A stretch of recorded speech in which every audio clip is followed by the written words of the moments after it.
아담 안에서 죄지은 인류.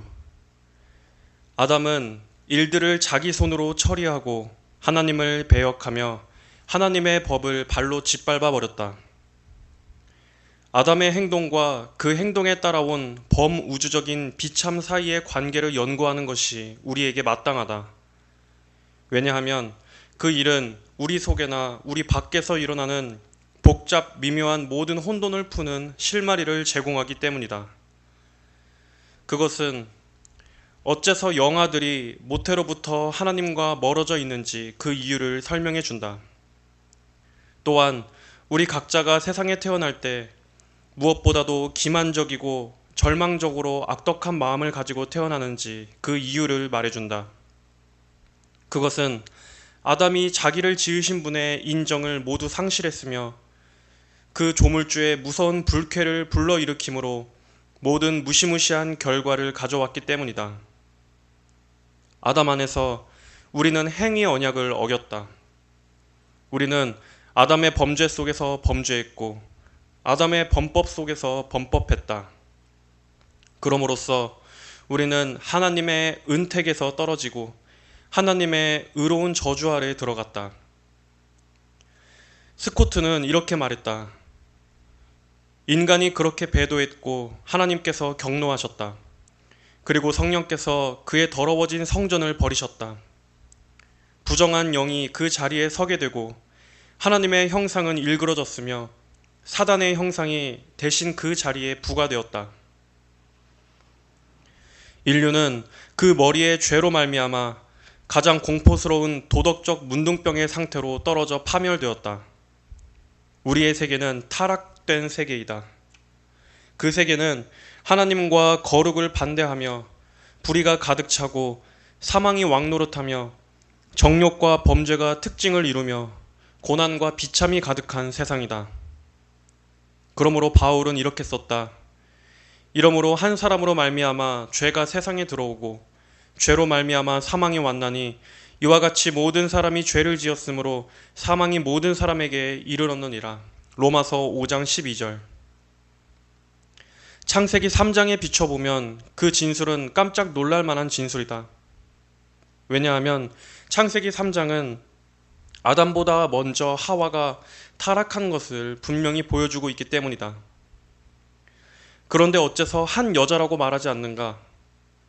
그렇게는 말하지 않는다 하더라도 한 남자와 여자로 말미암아 죄가 세상에 들어왔다 정도로는 말해야 되지 않겠는가?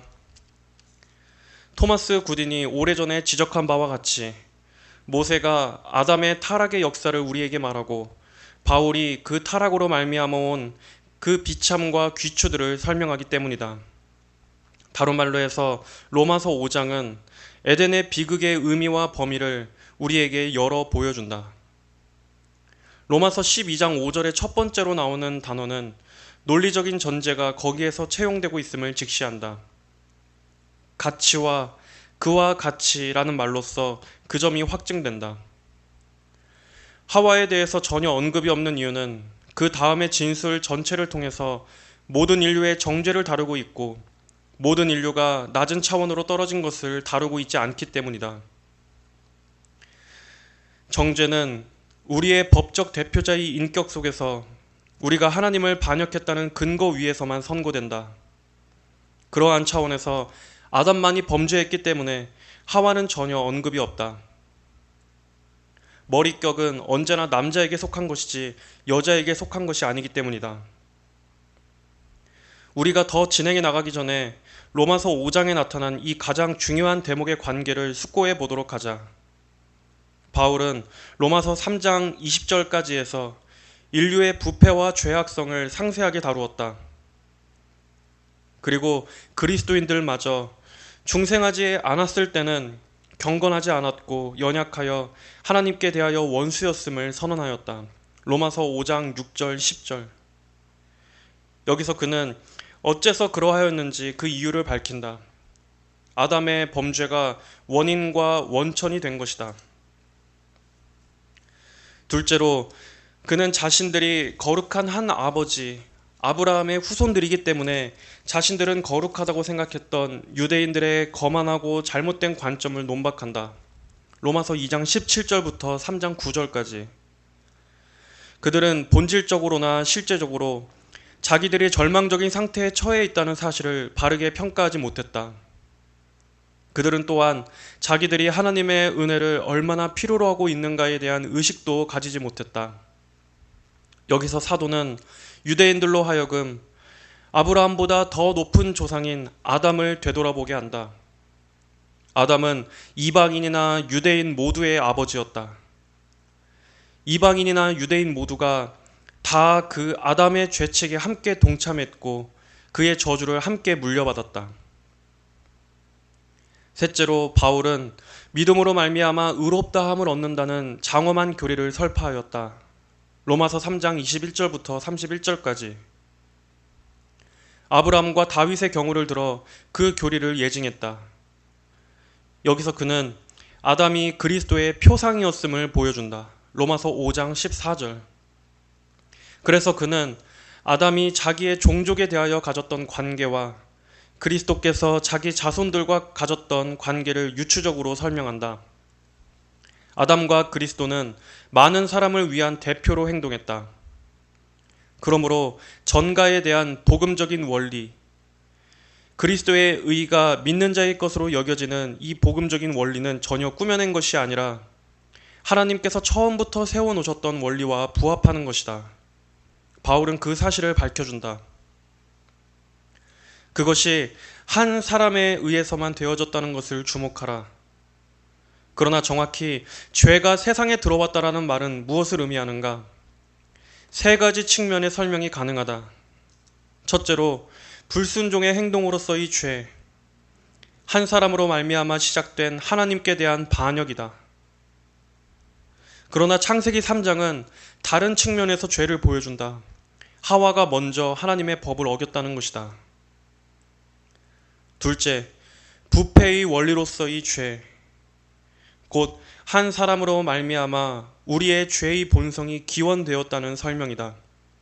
이것은 보편적으로 사람들이 취하는 관점이다. 그러나 이것도 역시 온전히 그대로 받아들일 수 있는 것은 아니다. 왜냐하면 우리의 본성의 부패는 아버지로 말미암아서만 아니고 어머니로 말미암아서도 오기 때문이다. 더구나 그것이 로마서 5장 12절의 첫 소절로 나오는 죄의 실질적인 의미였다면 마지막 소절은 필연적으로 그 때문에 모든 사람이 죄 있다라고 읽어야 할 것이다. 더 나아가 13절과 14절은 12절에서 역설된 것을 설명하고 증거한다. 그렇게 되면 죄의 본성이 전가되지 않았다고 말하는 것은 무의미할 것이다. 결국 이 모든 대목에서 죄와 의는 서로 대조되어 있다.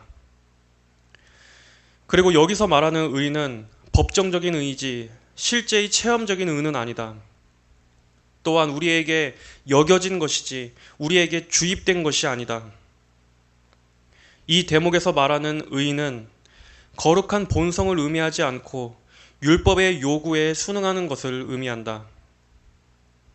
그러므로 죄는 본성의 부패일 수 없고 오히려 우리의 정죄의 원인이라고 말할 수 있다.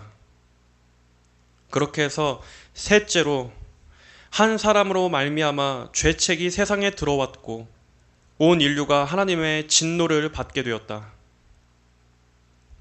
한 사람으로 말미암아 죄가 세상에 들어왔다. 여기서 말하는 죄는 저기에 가득한 압제자로서 뿐만 아니라 엄숙한 송사자로서 무례하게 간섭하여 들어온 원수로 의인화되어 있다. 죄가 세상에 들어온 것이지 우주에 들어온 것이 아니다. 왜냐하면 사단은 이미 배도하여 하나님께 등을 돌리고 있었기 때문이다.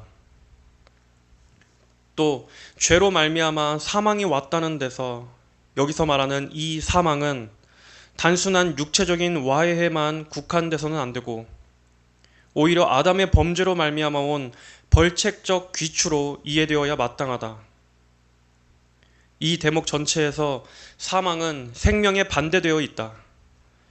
그리고 생명은 육체적 존재나 또는 영혼의 불멸성보다도 훨씬 더 많은 것을 내포하고 있다. 하나님께서 아담에게 네가 이것을 먹는 날에는 반드시 죽으리라 라고 말씀하셨을 때 먼저 영적으로 죽을 것을 의미하셨다. 곧 신적 생명의 원천에서 분리될 것이라고 경고하셨던 것이다. 둘째로 그 의미는 시간이 경과함에 따라 육체도 죽을 것을 의미하였다. 몸은 썩어져 흙으로 돌아갈 것임을 의미하신 것이다. 셋째로 영원히 죽는다는 것을 의미하셨다. 곧 둘째 사망을 당한다는 말씀이다. 그리하여 불못에 던져져 영원토록 고통을 받게 되리라는 의미이다.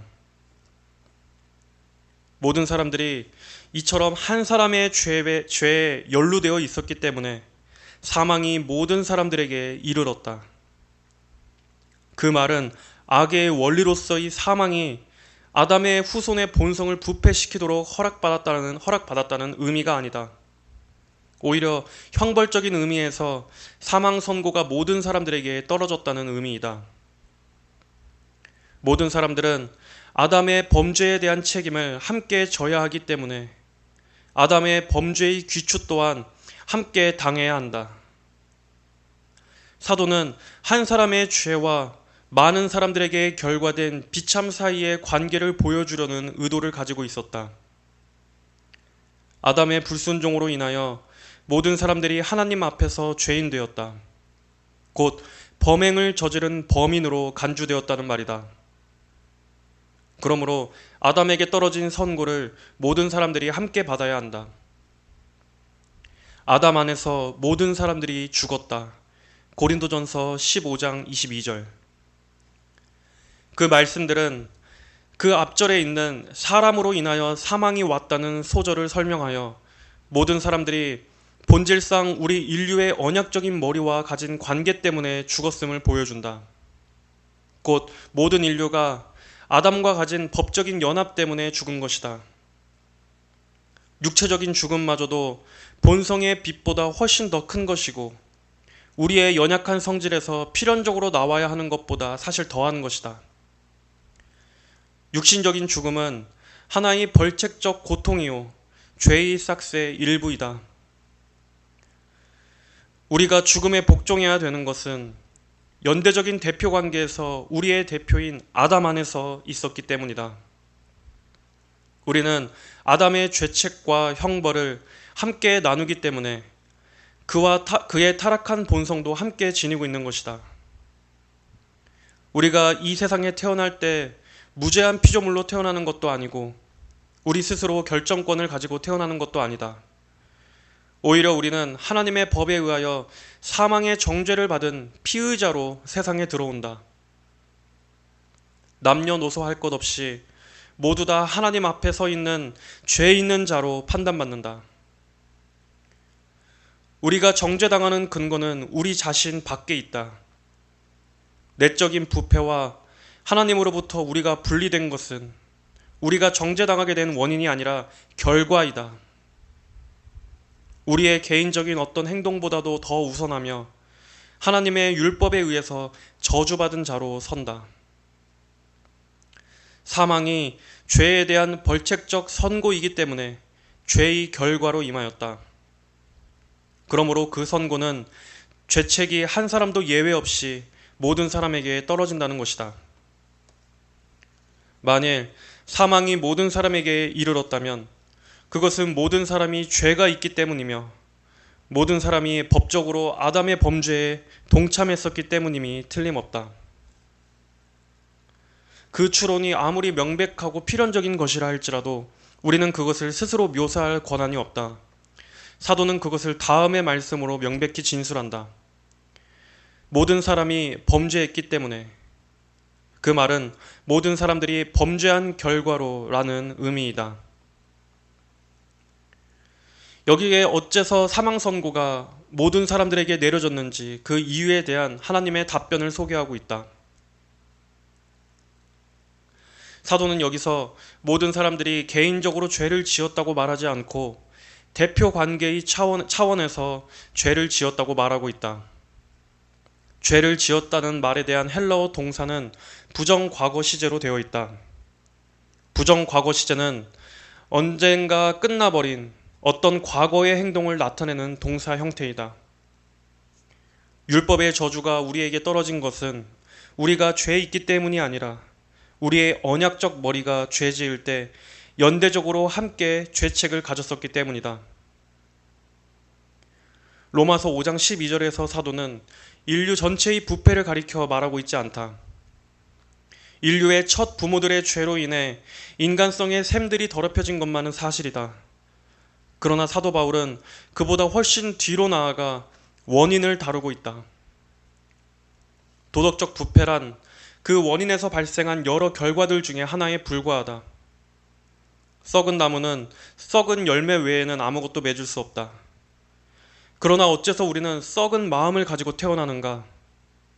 이것은 무시무시한 참화보다 더한 것이다. 그것은 우리가 낳기도 전에 선언적으로 지었던 범죄 때문에 우리에게 찾아온 벌책적 고통이다. 징벌은 죄책을 전제한다. 모든 사람이 범죄했기 때문에 그 징벌이 모든 사람들에게 주어진 것이다. 하나님께서 모든 사람들이 죄 있는 것으로 여기시기 때문에 모든 사람들은 아담이 지은 범죄에 함께 참여한 자들이 되어야 마땅하다. 조지 휘필드는 그것을 이렇게 잘 지적했다.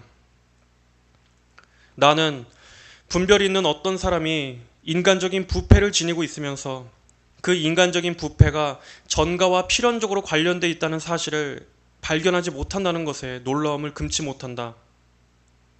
전가의 문제를 인정하지 않고 어떻게 하나님의 공의가 보존될 수 있는가? 그것은 불가능하다. 그처럼 범우주적이고 불가분리적인 인간 본성의 부패는 인간의 종족들에게 부과될 수 있는 가장 큰 심판 가운데 하나이기 때문이다. 만일 하나님께서 개인적으로나 전가의 방식을 통해서 전혀 죄 지은 적이 없는 완전 무죄한 사람들에게 명백한 징벌을 부과하셨다면 하나님은 불의하실 것이다. 그러므로 전가의 교리를 기각하면 하나님의 공의를 높일 것이라고 생각하는 것은 사실상 거룩한 하나님의 속성을 가장 불명예스럽게 하는 것이 된다. 죽음, 벌책적 죽음은 모든 사람들에게 이르렀다. 왜냐하면 아담 안에서 모든 사람들이 범죄했기 때문이다. 모든 사람들이 죄를 지었다라는 말이 모든 사람 각자가 개인적으로 범죄했다는 것을 의미할 수 없다는 사실이 로마서 5장 12절의 명백한 의도를 통해서 분명해진다. 로마서 5장 12절의 요점은 아담의 죄가 죽음의 원인임을 보여주는 것이기 때문이다. 또한 죄의 싹스의 일부인 육체적 죽음은 영아기에 죽는 그 수많은 사람들로부터 명백하게 나타나듯이 개인적인 범죄보다 훨씬 더 깊은 것이다. 모든 사람들이 죄를 지었다는 것이 각자가 죄를 지었다는 것을 의미할 수 없다는 것은 또 이러한 면에서 명백하다. 곧 그러한 전가를 기각해버리는 해석은 아담과 아담으로 표상화된 자 사이의 유추를 파멸해버린다는 점이다. 사람들이 죽는 것은 각자 자기 나름으로 지은 죄 때문이고 모든 사람들이 영생을 얻는 것은 각자 의롭기 때문이라 라는 이런 식으로 될 것이다. 모든 사람이 죄 지었다라는 말이 모든 사람들이 부패하게 되었기 때문에 사망에 이르렀다는 의미일 수 없는 것 역시 명백하다. 왜냐하면 그렇게 말하자면 로마서 5장 12절의 전체 대목의 논리를 무너뜨리는 결과를 가져오기 때문이다. 만약 우리 각자가 지은 주관적인 죄가 우리를 정죄하는 근거가 되었다면 각자의 주관적인 성결, 즉 그리스도의 공로가 아니라 우리의 주관적인 거룩함이 우리가 의롭다함을 얻는 근거가 되어야 하기 때문이다. 그렇게 되면 18절에 강조하고 있는 내용과 충돌해버리고 만다. 그런즉 한 범죄로 많은 사람이 정죄에 이른 것 같이. 그래서 우리는 로마서 5장 12절에 모든 사람들이 죄를 지었다는 말을 모든 사람들이 아담 안에서 죄 지었다는 말로 이해해야 하는 것이 마땅하다. 만약 아담의 연대적 머릿격과 그의 죄가 모든 그의 후손들에게 전가되었다는 사실을 논박하여 기각할 수 있다면 우리는 어떤 대안을 갖게 되는가? 그렇게 되면 오직 각자 개인마다 주어진 시험을 맞게 된다고 말해야 할 것이다. 만일 전체 인류가 자기들을 대표하는 첫사람 아담의 관할 아래 놓여 있지 않았더라면 아담의 후손마다 각자 스스로 그 시련을 대처해야 한다. 그러나 그러한 시련의 조건들이 도저히 그 시련을 성공리에 극복할 수 없게 만든다. 왜냐하면 각자는 영적 죽음의 상태에서 그 시험을 맞아야 하기 때문이다. 인간은 자기 머리에 지은 죄 때문에 고통을 당하든지 아니면 전혀 아무 근거 없이 고통을 당하든지 둘 중 하나일 것이다. 그렇다면 이 지상에서 횡행하고 있는 참담한 비극을 어떻게 설명해야만 되는가? 모든 결과마다 그 결과를 낳게 한 원인이 있기 마련이다. 만약 인간이 태어날 때 아담이 지은 범죄 때문에 정죄당한 상태에서 태어난 것이 아니라면 어째서 우리는 본질상 진노의 자녀들인가? 인간이 아담 안에서 시험을 받아 타락하든지 아니면 인간이 아무런 시련을 거치지 않고 막무가내로 이유 없이 정죄당했던지 둘 중 하나일 것이다. 인간은 아담의 죄책 때문에 저주 아래 있든지 아니면 아무런 죄책이 없는데 저주를 받고 있든지 둘 중 하나일 것이다. 어떤 것이 하나님을 더 영예롭게 하는지 판단하라. 신비하기 짝이 없지만 인간으로 하여금 그의 연대적인 머리 안에서 공정하고 가장 호의 어린 보호를 받게 하셨던 하나님을 나타내는 교리인가? 아니면 하나님을 인간이 아무런 잘못도 없는데 존재하기 전부터 정죄해버린 하나님으로 만드는 교리인가? 그 두 교리 중 어느 것이 하나님을 더 영예롭게 하는가? 로마서 5장 12절 이후에 즉각 계속되는 여러 구절들을 시험해보라.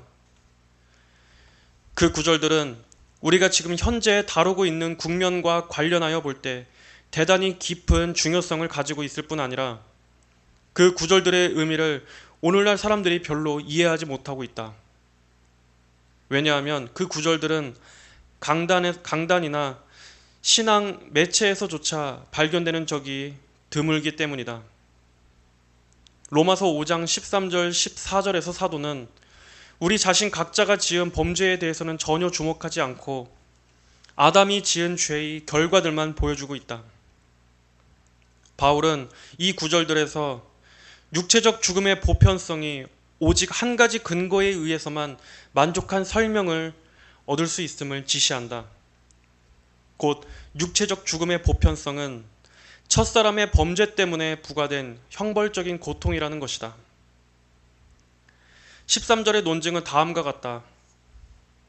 하나의 형벌을 부과하는 것은 법을 어긴 것을 전제로 한다. 왜냐하면 사망은 죄의 삭시기 때문이다. 모세의 율법을 어긴 것이 모든 사람에게 임한 사망의 보편성을 설명하지 못한다. 왜냐하면 모세의 율법이 주어지기 전에도 죽었던 사람들이 많았기 때문이다. 그러므로 죽음이란 범법을 함축하며 모세의 율법이 죽음에 희생된 사람들에 대한 모든 것을 설명하지 못하기 때문에 전체 인류는 그들의 첫 조상이 최초의 법을 어긴 데 대한 형벌적 귀추에 순응해야 된다는 필연적인 논리가 성립된다.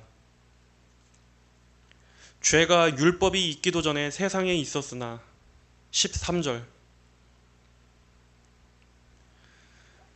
처음에 왜냐하면 이 말은 우리말 개역 성경에서는 생략되어 있으나 원어에는 나타나 있다.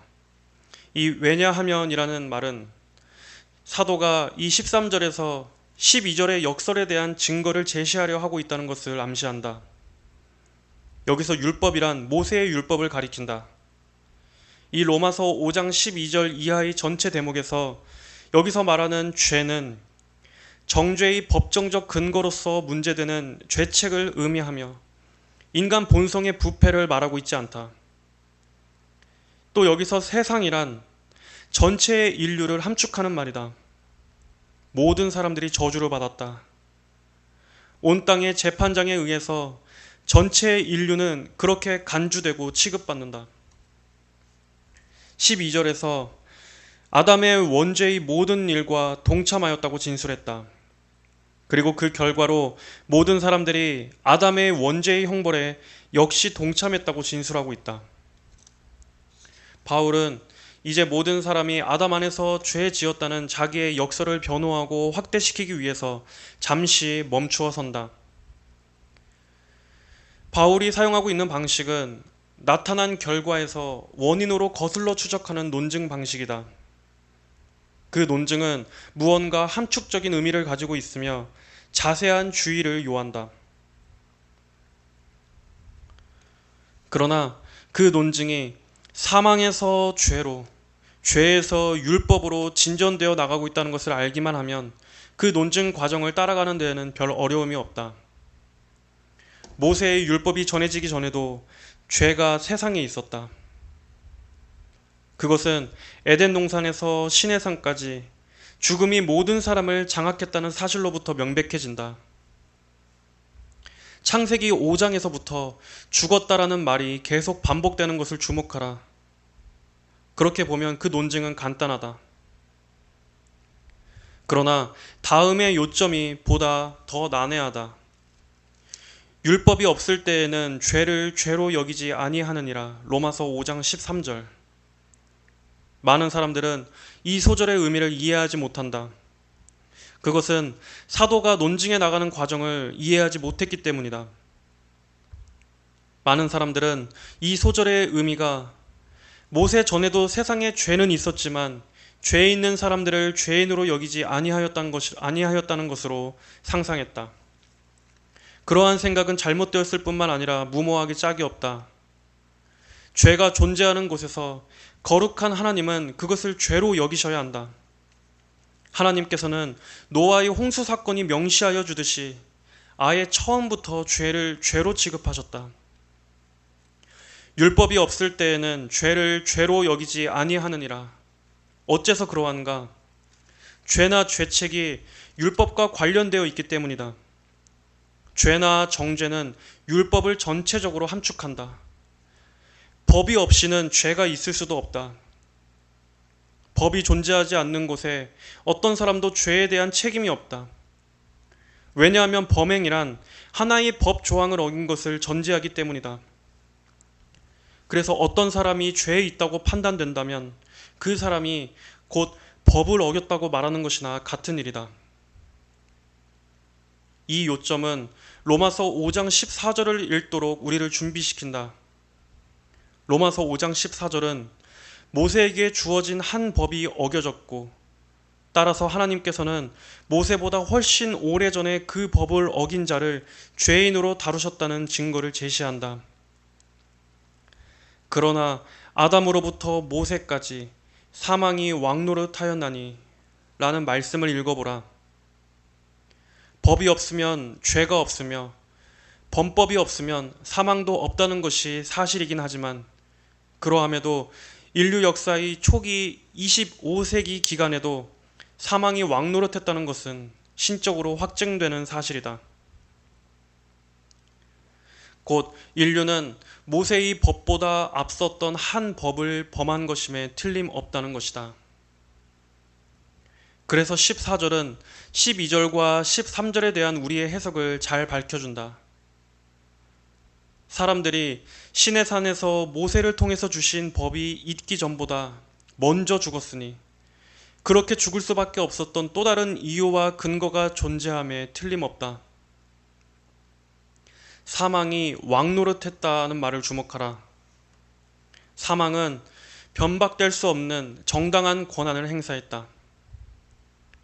만일 사망의 권세에 사람들이 복종하는 것에 하등의 잘못이 없었다면 사람들은 그때 죄 지은 것이 틀림없다. 그리고 그것은 한 법을 어긴 것을 암시한다. 만일 사람들이 처음부터 죽음의 형벌을 받았다면 그것은 처음부터 법을 어긴 자들이었다는 필연적인 논리가 성립된다. 더 나아가 사망은 죄가 전가되었다는 증거를 제공했다. 사람들은 아담의 죄책을 가졌다. 아담의 범죄와 같은 죄를 짓지 아니한 자들 위에도 라는 말은 자기 스스로 죽음을 당하지 않으면 안 될 만큼 어떤 법을 직접 범한 적이 없는 사람들을 가리킨다. 그들 위에도 라는 말은 여기서 하나의 대조를 암시한다. 일반적으로 말해서 사망이 아담으로부터 모세까지 모든 사람들에게 보편적으로 왕노릇했다. 그러나 아담과 같은 죄를 자기 스스로 범하지 않았던 부류들에게도 사망이 왕노릇했던 것이다. 만일 13절과 14절에서 바울이 첫사람의 죄 때문에 사망이 모든 사람들에게 이르렀다는 자기의 역설을 증거하고 있음을 감안한다면 그의 논증의 줄기를 쉽게 찾아낼 것이다. 여기서 에게도라는 말은 죄의 지배로부터 면제받았어야 마땅하게 보이는 어느 한 특별한 부류가 존재했음을 함축한다. 곧 영아들을 말한다. 그러니 영아들의 사망은 여기서 가르쳐지는 교리에 대한 결정적인 증거를 제시한다. 육체적인 죽음은 하나의 형벌의 고통이다. 육체적인 죽음이 영아들에게 떨어질 때 그 죽음은 아담의 죄 때문에 온 것임에 틀림없다. 다른 근거로는 영아들의 죽음을 도저히 설명할 수 없다.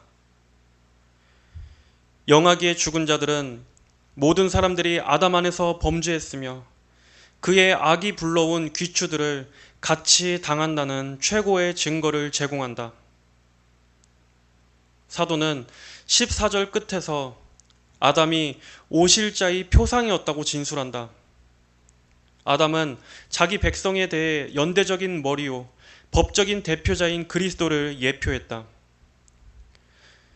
15절부터 17절에서 첫사람과 그리스도 사이에 대조되는 요점들 뿐 아니라 유사한 요점들도 있음을 지적하고 있다. 그러나 이 은사는 그 범죄와 같지 아니하니 15절 상반절 타락은 회복과 근본적으로 달랐다. 물론 그 둘은 각각 끼친 효과들에서는 유사하지만 그 효과들의 본질에 있어서는 아주 다르다. 곧 한 사람의 범죄로 인하여 많은 사람이 죽었은즉 법적으로 많은 사람들이 죽었다. 많은 사람들이란 영아들까지도 함축한다. 한 사람의 범죄 때문에 그들이 죽었다는 사실은 그들이 한 사람이 지은 그 범죄를 지은 자들로 판단받았다는 것을 증거한다. 그리고 하나님께서 한 사람의 죄를 역시 그들에게도 전가하셨음을 또한 증거하고 있다. 왜냐하면 하나님께서는 죄가 없는 곳에는 결코 형벌을 가하지 아니하시기 때문이다.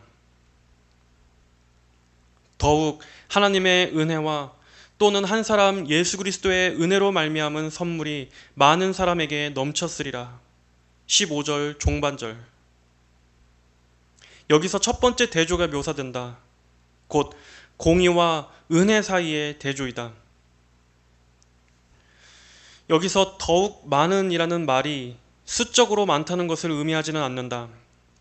왜냐하면 그리스도께서는 아담이 파멸시킨 사람들보다 더 많은 수의 사람들을 회복시키시지 않으셨기 때문이다.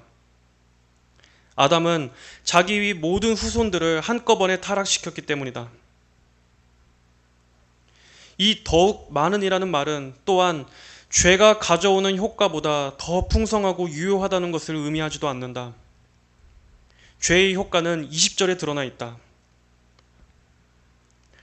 한 사람이 많은 사람을 파멸시키도록 하나님께서 의도하셨다면 하나님의 아들이 많은 사람을 구한다는 것은 더욱더 합당한 것이라고 생각할 수 있다. 많은 사람들이 아담의 범죄 때문에 고통을 당했다면 많은 사람들이 그리스도의 공로로 인해서 은혜를 받게 될 것이라고 우리는 더욱더 기대해야 된다. 그래서 더욱더라는 말은 어떤 양이나 질을 말하기보다는 확실성과 보증을 말하는 것이다. 만약 신적 통치의 경륜 속에서 저주를 불러오기는 했지만 대표의 원리가 작용하도록 정해져 있었다면 복을 산출해내는 데에 있어서도 바로 그 원리가 똑같이 작용할 것을 더더욱 바랄 수 있는 것이다. 성경이 죄의 전가를 가르친다면, 성경이 의의 전가를 확언할 때 우리는 이상하게 생각하지 말아야 한다. 하나님께서 엄격한 공의로 원죄를 다루셨다면 우리는 그리스도로 말미암아 하나님의 은혜의 풍성함을 나타내 주실 것을 더욱 바랄 수 있다.